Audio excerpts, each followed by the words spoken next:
तो आज उन किसान भाइयों के बारे में बात करेंगे जिन्होंने आवेदन कर दिया है, और आवेदन करने के बाद अगर वो अपना स्टेटस चेक करते हैं तो लैंड सीडिंग यस है, उनकी केवाईसी यस है, और जो अकाउंट की सीडिंग है वो भी यस आ रही है, लेकिन उसके बाद भी उनकी जो किस्तें हैं वो टाइम से नहीं आ पा रही हैं, फिर भी उनको एक भी किस्त नहीं मिली है। तो इसका क्या सॉल्यूशन हो सकता है, इसके बारे में आज हम बात करेंगे।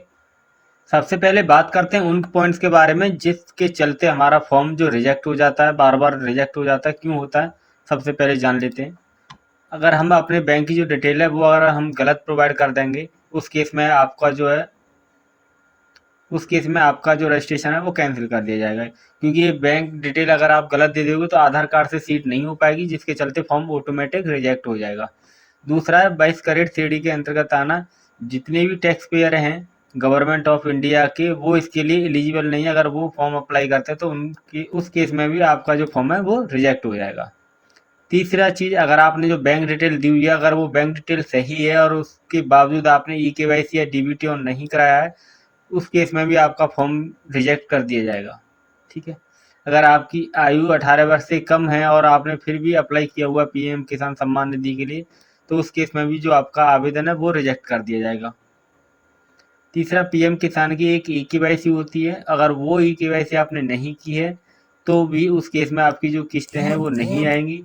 उसके लिए आपको अपनी ई-केवाईसी कर लेनी है। कैसे करनी है उसके लिए हमने एक वीडियो अपने चैनल पर डाला हुआ है, वो वीडियो आप जाके देख सकते हो। ये बात तो हो गई, अगर इनमें से कोई भी चीज़ आपकी ठीक नहीं है तो उस केस में आपका फॉर्म रिजेक्ट हो जाता है। लेकिन 5 पॉइंट अगर आप फॉलो करते हो फिर भी उसके बाद भी आपकी ईएमआई नहीं आती, तो आपको करना क्या होगा, आपको जाना होगा अपनी तहसील। जब कृषि विभाग केंद्र जाएंगे तो वहाँ आपको बताना होगा कि मेरा जो आधार सीडिंग है वो भी यस आ रहा है, उसके बाद लैंड सीडिंग है वो भी ठीक है।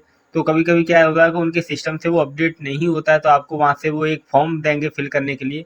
वो फॉर्म आपको फिल करके वहीं सबमिट कर देना है कृषि विभाग केंद्र में।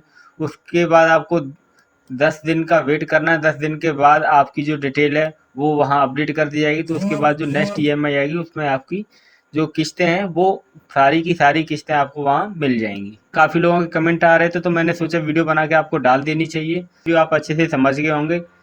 अगर इसके बाद भी कोई भी डाउट रहता है आप हमें कमेंट करके पूछ सकते हैं। हम अगली वीडियो में, जब तक के लिए जय हिंद, वंदे मातरम।